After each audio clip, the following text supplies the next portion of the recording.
And hello, everybody. You're very welcome to a new episode of Redefining CyberSecurity Podcast. I'm your host, Sean Martin, where I get to talk with loads of cool people about cool things. Sorry, I like to nerd out on stuff. And that's what this show is all about, bringing technology to the business to enable the business and society operate in a safe way using the technology that we put forth. And today, we're going to kind of cross both sides of the aisle here, where there are defenders and we have to think like the bad actors, but then of course there are the bad actors that use all this stuff, and how do we take advantage of both sides to improve our security posture in all the things we do. And we're going to talk about a program that did just that, connects cyber criminology to cybersecurity. And I'm thrilled to have Nyalok and Amanda on. How are you both? Very well, thank you. Thanks for having us. We're fine, Sean, and we really appreciate being on. And I appreciate you getting up at the crack of dawn there in Queensland, Australia, and joining me. You're very kind to do that, and a great energy already. We've been chatting for a few minutes before we started recording. So I'm excited for this topic, and I'm excited to hear about the program and the bigger view of cyber criminology and what it means to us in society.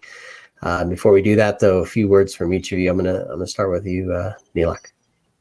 Yeah, so I'm currently studying a Master of Cybercriminology at the University of Queensland, and have had the opportunity to do an internship over the past summer with Mandy and Shakira also at Rheinmetall to sort of get an idea of what criminology practices can be applied in a cybersecurity operations centre, and putting those skills to use and learning a lot more in the process as well.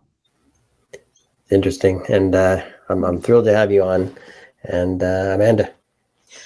I have spent a million years in all sorts of things.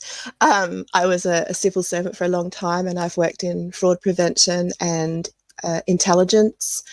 Not that I'm intelligent. And I'm actually an adjunct lecturer at the university that Nyalok goes to. And I am currently managing the cybersecurity capability at this defence industry company that Nyalok spoke of, and started an internship that brought in the two beautiful ladies that we were talking about earlier. And I'm hoping that more people understand that criminologists make awesome cybersecurity professionals.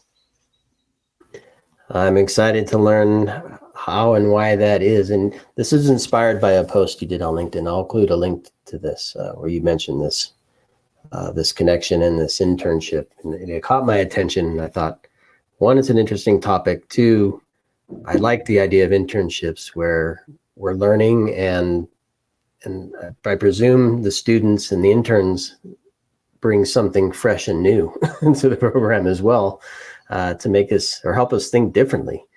Because I've been doing this a long time. I think we have a lot of standards and best practices that we followed for decades, and I think maybe a fresh way of looking at things is important. So let's start with the internship. Generally speaking, Amanda, what prompted that? What was your objective with the program? Okay, so recently out of the public service or the civil service, I'm not sure what you call it in America. Public service.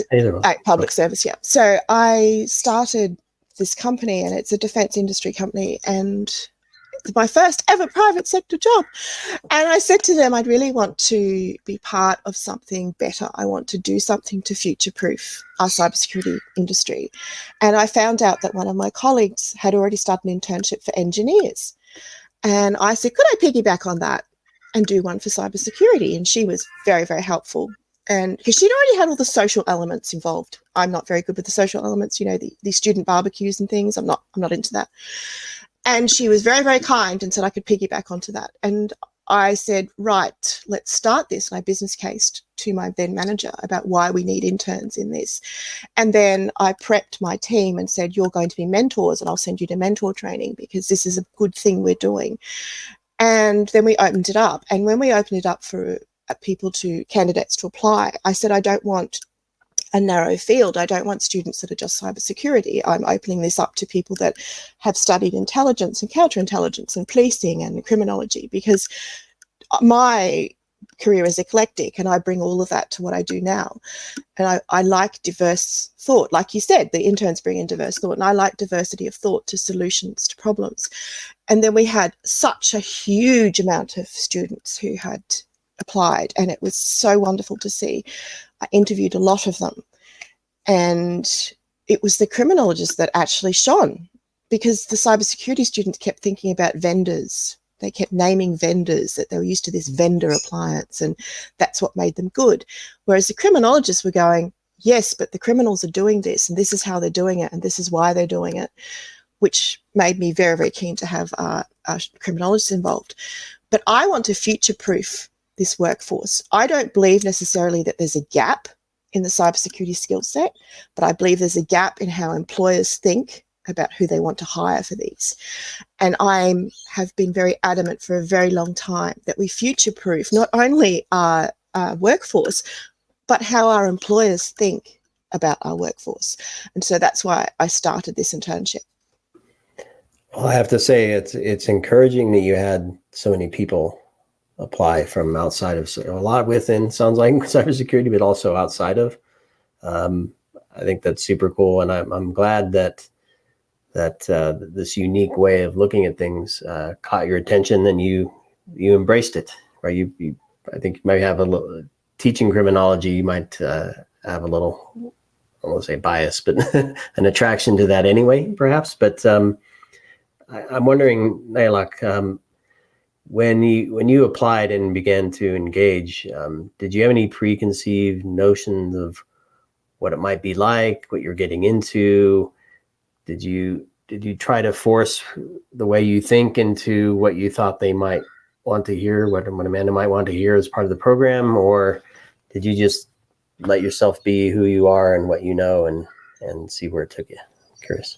Well, I only knew of what was on the role description to begin with, and they had listed criminology students as ideal applicants. So that was very encouraging, because you don't see a lot of that in cybersecurity, and especially coming from a non-technical background, you don't really know where to start. Well, coming from me anyways. So it's really important to reach out to people and get an idea of what is out there, because I wouldn't have come across this opportunity otherwise.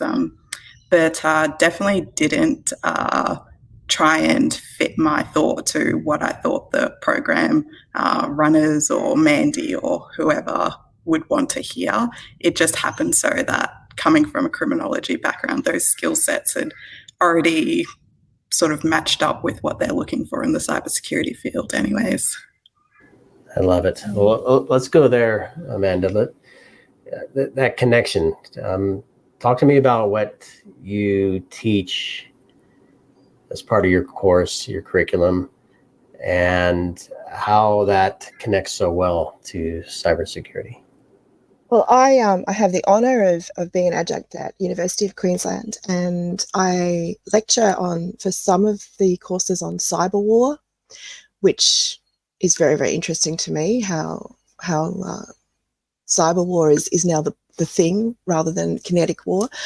And I also lecture about, I'm not sure what the course is called, Lockie, the one about practice. That is criminology in practice, I believe.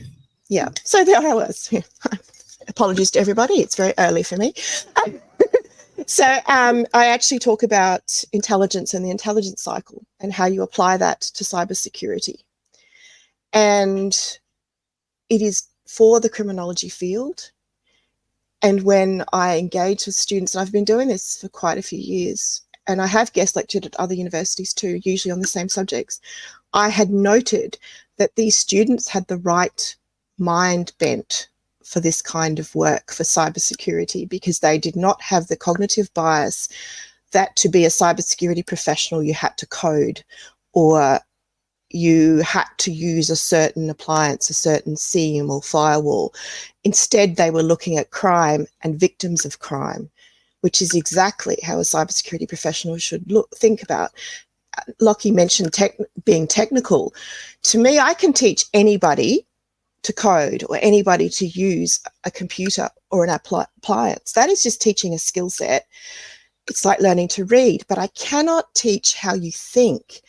And I found without fail, even the worst criminology student thought far better than a lot of others, professionals in the field I'm in, because they remembered that it's all about crime, whether it's nation state or it's about espionage or it's about disruption. It's all crime. And they thought about it in that space, which to me made an ideal transition to what I'm doing. Yeah, it's not unlike business. If you think about the business outcome you're trying to achieve, then the processes and the tech and everything that support that will allow it to happen.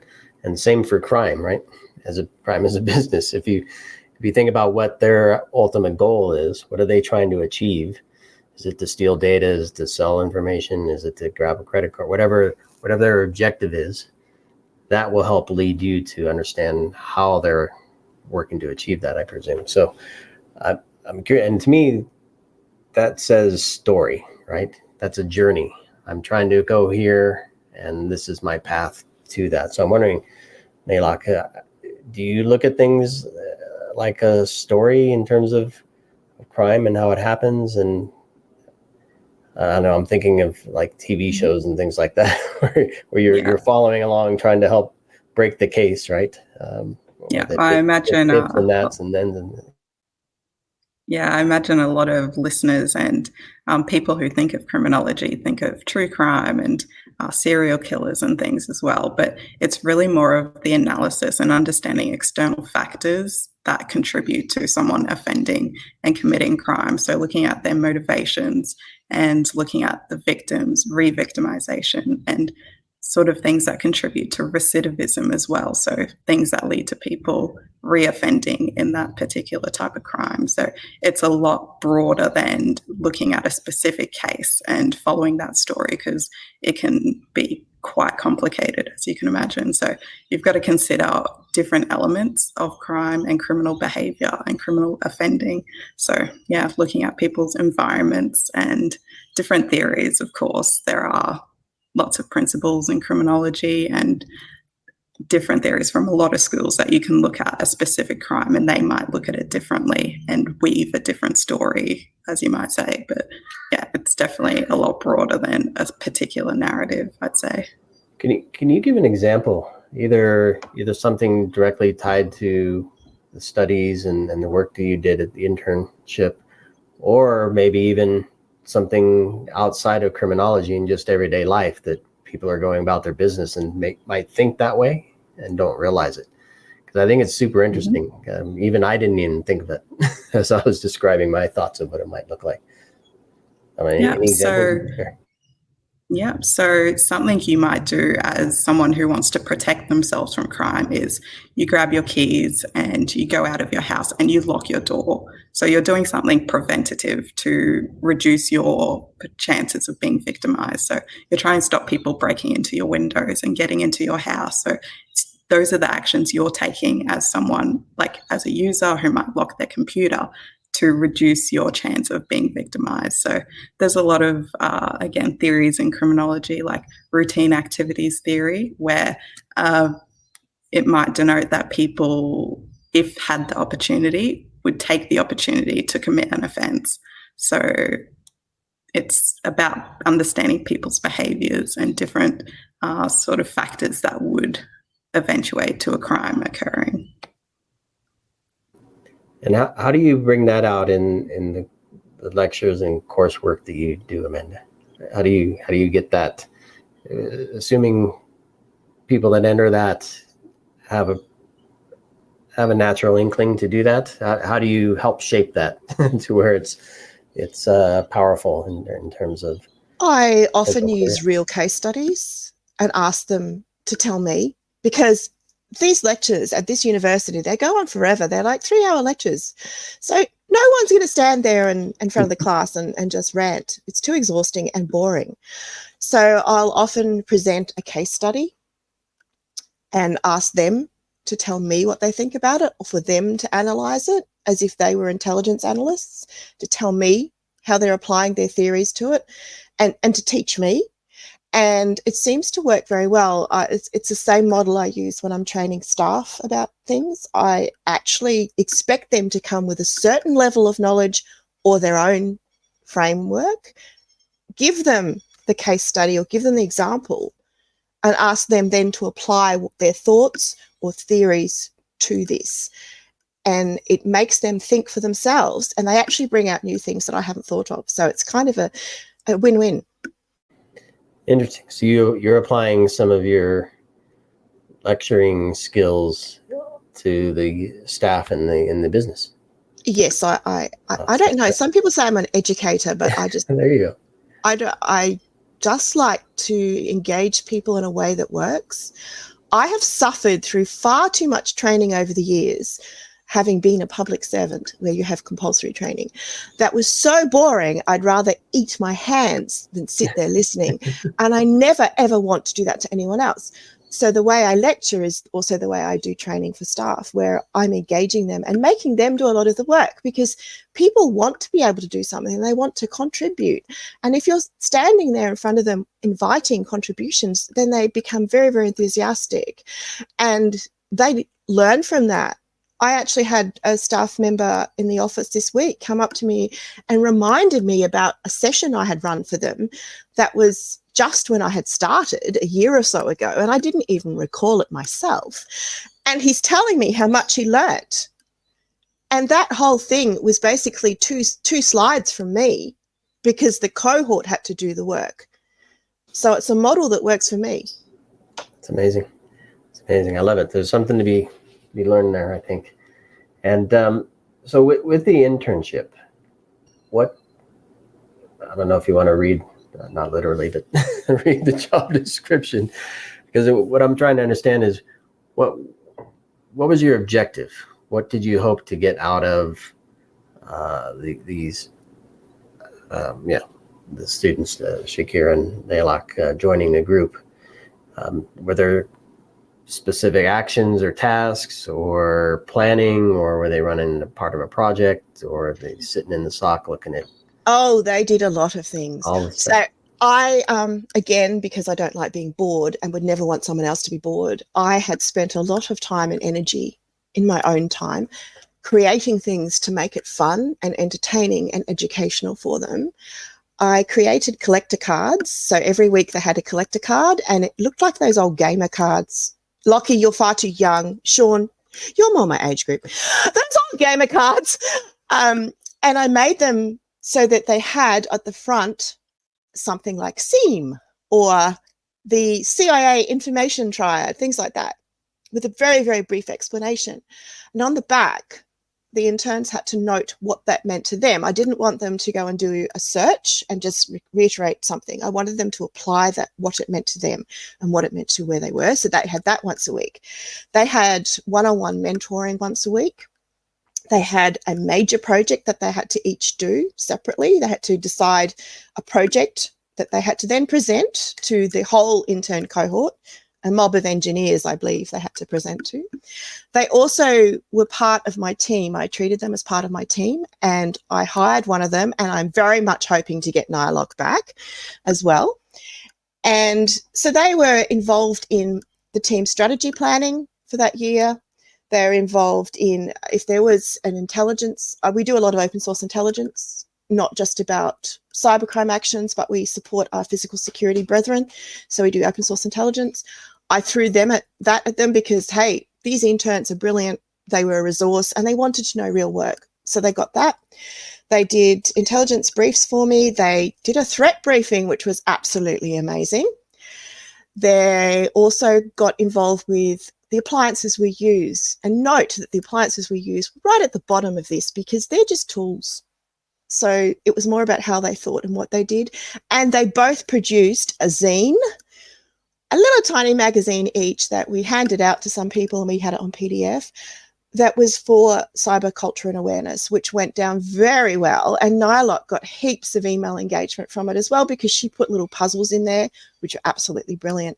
So they were absolutely loaded with tasks to do. I'm not sure if the interns found it interesting, but we certainly did. I want to be an intern with Shakira and Nyalok. I definitely recommend it. So what was your experience there? Like any takeaways? I mean, I don't know. The briefings sound really fun to me for some reason. The intelligence and the threat briefings and the magazines. I don't know. What was your experience like? Yeah, it was a great experience. Definitely gained a lot of value from it. I think practical experience in any sense is better for your learning and can't really be detrimental in any way. So we also had the opportunity to attend different events as well. So we got real world experience in a scam awareness event too, Mandy didn't mention, but that was really great to sort of engage with the industry as well. So yeah, doing those threat briefings, our projects, our different tasks each week, the mentoring that was provided, that was really beneficial. And I think finding opportunity where you can in any space, especially when you're first starting out, is great to get a footing of sort of what you want to do and where you're going as well. So yeah, it's good to get it under your belt. I'm going to put you on the spot as best you can. What's in not the details of the organization, of course, but generally speaking, what's in an intelligence briefing or a threat briefing? Yeah. So threat briefing, I'll broadly explain one you might do for a year, for say. So you want to understand the landscape that you have. So understanding what threats might be posed to you as an organization, as a business, as a country, in the grand scheme of things, and understanding what you might want to prepare for, what factors are in that. So you're getting ready to sort of, prepare your defenses pretty much. Yeah. It's really, really interesting. And Amanda, what were some of the results that you experienced? Well, to start with, and if you can hear a dog barking, it's my staffy outside. I don't understand All what she's dogs are carrying on about. What I found was actually very surprising, because I knew we'd get quality work from the ladies, and I knew that the projects would be done beautifully. But what my team and I actually got from this were fresh ideas to problems, like you were mentioning earlier when we were all chatting before. But diversity of ideas and fresh ideas from students or someone outside of your perspective is such a value add. And, there were things that we were doing it because we always did it this way. And then the ladies came out with, but why don't you do this? Oh, yes, of course. And so, yes, the projects were valuable, and yes, their insights were valuable, but it was just their fresh outlook to life and their fresh outlook to how to do things, which we found extreme value from. And it was a surprising value, because I didn't count that when I did the business case for this. I did not think they are going to give us a fresh outlook. And that was an absolute star for me. That's fantastic. And was there anything specific? I don't know if you have a story or a case or something you want to draw upon, but is there anything specific about the criminology knowledge and way of thinking and mindset that impacted your program differently that you didn't expect, or did expect and you're happy it did? Yes. Well, I did expect it, because I knew that criminologists, I was a fraud investigator a long time ago, so I understand that people that understand crime and victimology make great cybersecurity professionals. And I knew it would happen, but it proved it. I love it when a hypothesis is proven. When we were doing intelligence briefings, and I would go, this is a threat actor that I'm worried about for our industry. I need you to look into this threat actor. They didn't just go, oh, yes, they're going to ping the firewalls and they're going to send a phishing email. They went further. They went further as into, what is the mindset of this criminal? What are their motives? What are they actually after?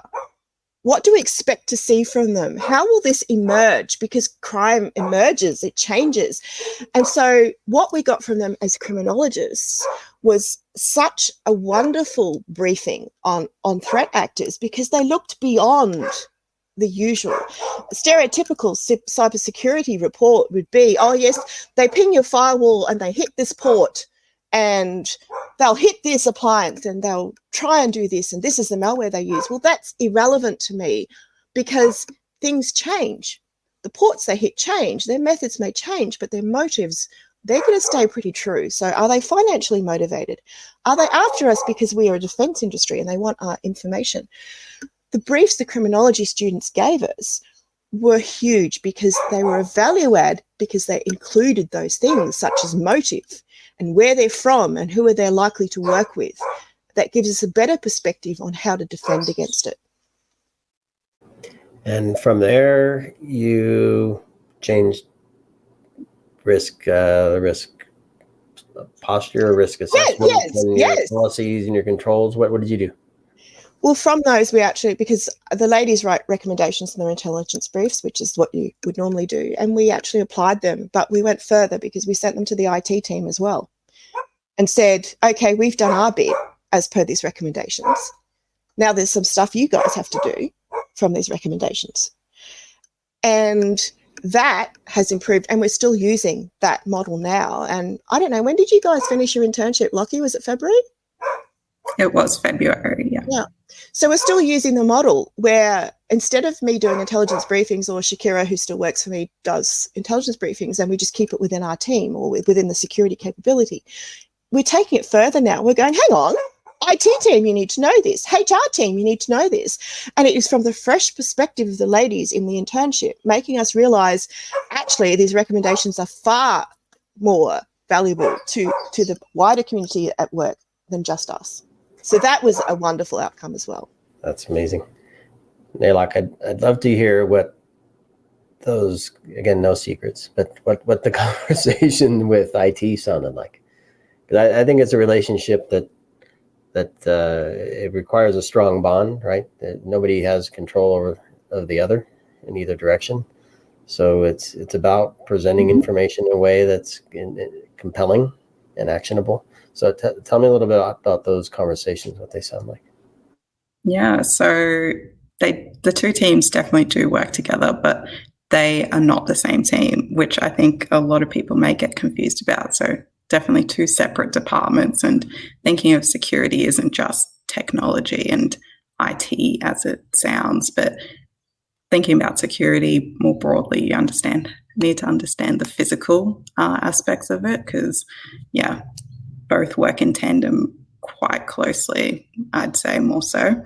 So those conversations, you have to present, I guess, information in ways that is applicable to different departments. So things that are relevant to what the IT team are doing, and things that you can action on their behalf. But I think Mandy could probably speak more closely to what those conversations would sound like, yeah. Or Mandy's dog, maybe. Sorry, I was just dealing with my dog. It went silent there. Yeah. It's, I was trying to shut my dog up. She had a lot to say. She did. Yeah. So from that, the work, as Nyalok was saying, the conversations, the dialogue and the engagement has changed and refreshed and it has become more a value add where the teams such as Lockie said, IT is not security at all. And frankly, I'm tired of people thinking cybersecurity is IT, because it's not. I'm not going to fix your laptop. Yes, I can, but I'm not going to, because I'm security. I defend your laptop. I'm not fixing it. With the valuable insights of our two interns, we are now having fresher engagement with these other teams. We are now bringing fresher perspectives to them and engaging them in ways that we haven't been able to before. We've actually been able to show greater insights and how these apply to IT or how these apply to HR. And it is purely through the work that our two interns did that we are able to do this, because, well, you would know, Sean, you're exhausted, you're working long hours, you're You've got a mission, you have to do that mission, you have to deliver it. You have no time to think outside of that immediate mission. We have these interns in who are, obviously they want to make a good show. They want to show that they're brilliant because interns tend to get hired. But not only that, they're bringing their best game to the job. And because their mission is to fulfill that internship, they have the space to go, hang on, hey, we could do this. How have you thought of this? This will enhance this project.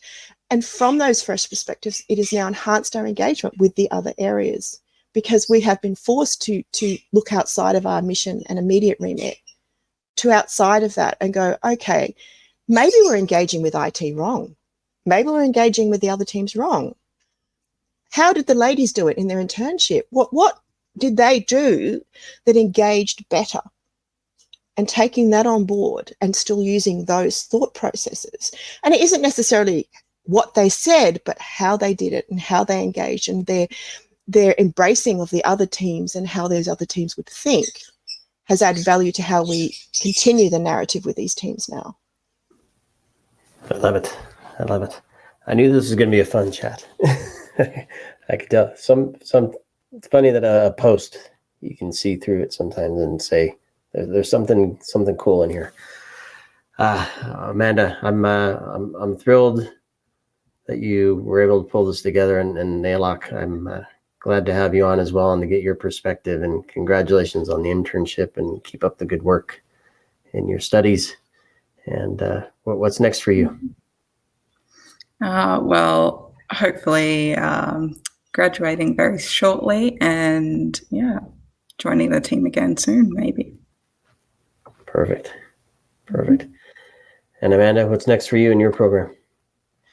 Well, I am hoping to get Nyalok back as a grad, and I am working on this year's internship, which will start in November.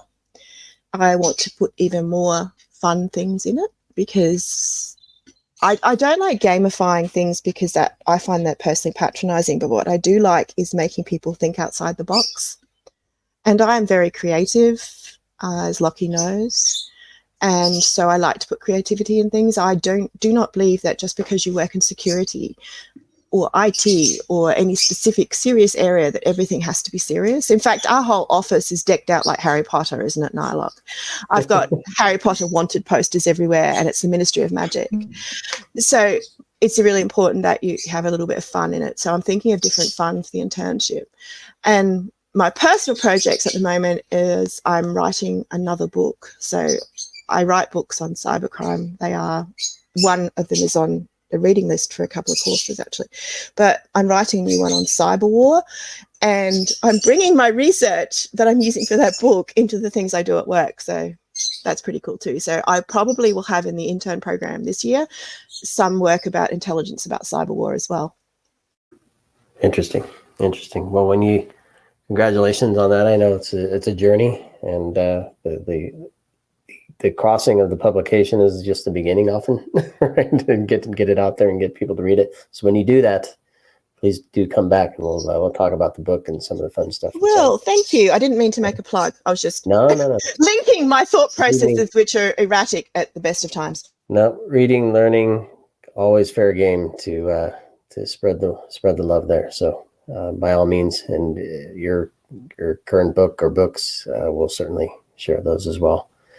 Well, listen, it's been an absolute pleasure. We miss Shakira.